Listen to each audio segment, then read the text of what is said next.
What up, though, man? It's James Vergado of God Level Genius here to give a recap of college football, man. Last week was the bye week for Colorado, and they came back this week, man, to play against Kansas State, only to lose by 3 points, man, 31-28.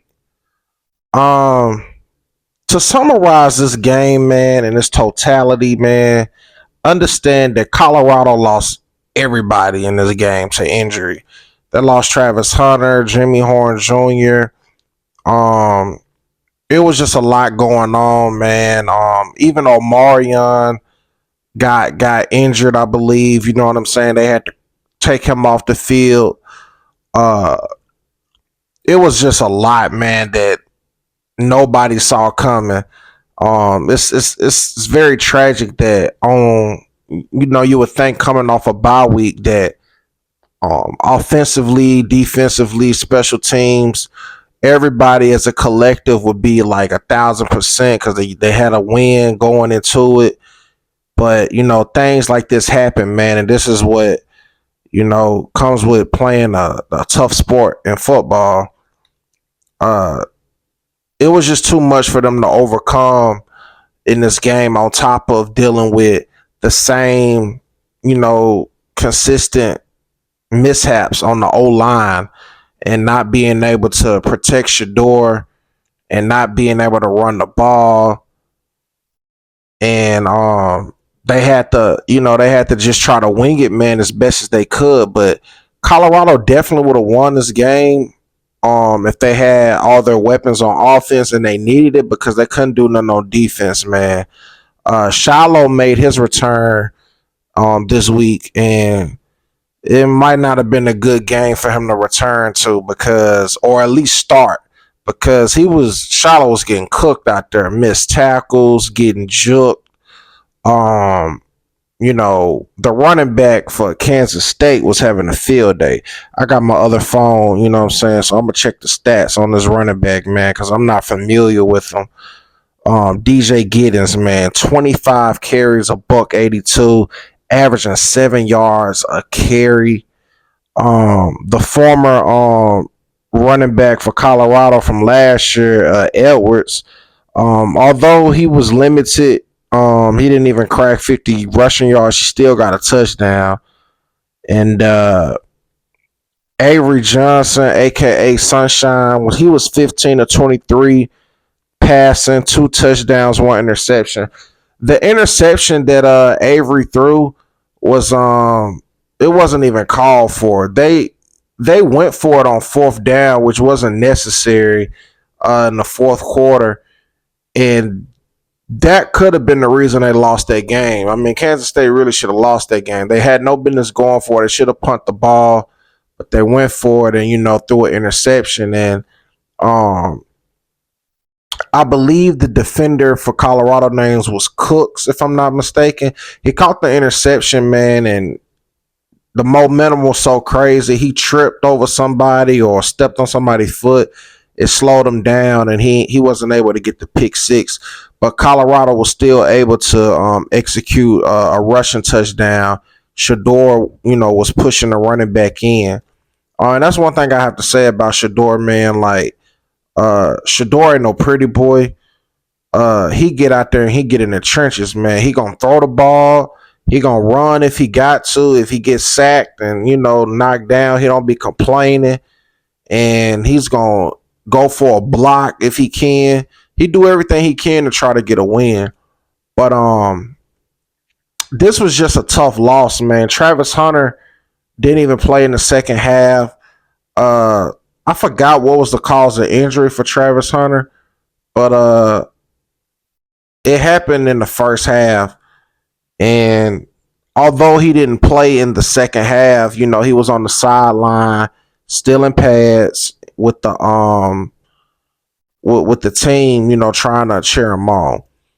Jimmy Horn, that was another tough, loss, because not only does Jimmy provide the depth and with the deep balls and things of that nature, you know what I'm saying, they could use him on special teams.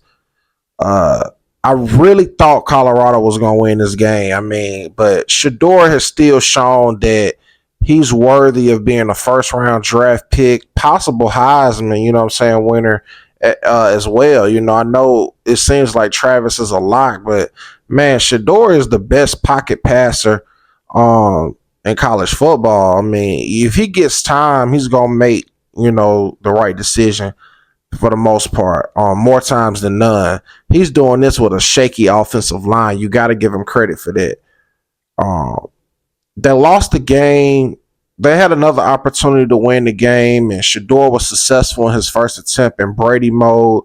But the second time, when they got the league in the fourth quarter, they was up like about 5 points, and Kansas State needed to get a touchdown. I knew it was too much time for Kansas State to do what they needed to do, and you can't trust the defense. You know, you can't trust Colorado's defense in this game, and they went down and scored in less than like 5 plays and threw a deep ball, almost to well, what's this guy's name? I think his last name is Brown. This receiver, yeah, Jay Brown. He had 6 catches, but buck 21. 2 touchdowns. He was averaging 20 yards a catch, man. He was demolishing that defense. But if Travis Hunter was able to play in the second half, none of that's happening. You know what I'm saying? And it was a defensive pass interference as well. And when Shedeur was able to get the ball again, they lost the game, in four downs. And on fourth down, Shedeur threw like a fade route, I think to William Shepard, if I'm mistaken. And it could have been a pass interference. I think it was a pass interference, but I understand the no call just for the simple fact that the ball placement, it looked like he was throwing it out of bounds, and it wasn't enough grass, you know what I'm saying, to call a play because it was almost out of bounds, I feel like Shedeur, when he watches the film, you gotta put the ball in a better position, to give the ref the reason to give you that flag. But no way Colorado loses that game if they got, all their guns, you know what I'm saying, so to speak, in the gunfight. But nevertheless, credit to Kansas State, man, because they did what they were supposed to do. Avery Johnson ain't no slouch. And them boys made some big plays, man. Colorado, man, they are still must-see TV regardless of wins and losses. This game still had you on the edge of your seat, and you thought another miracle was going to happen because they were down by like 14 points going into the fourth quarter. It was looking like the game was finna be over, and they still managed a way to try to, surge a comeback. But it was only so much they could do with all the weapons that they lost, man. So they just got to try to step it up next week and get back healthy. If you saw the game, man, leave your thoughts and comments below, man. What was your thoughts in regards to the game? And in the meantime, please subscribe to the God Level Genius YouTube channel. I'm almost near my goal. I need you to subscribe, hit the notification bell, hit the like button, share this video, man. I am James Vergado, man. And as always, be God level. The genius is in you. God level. Genius.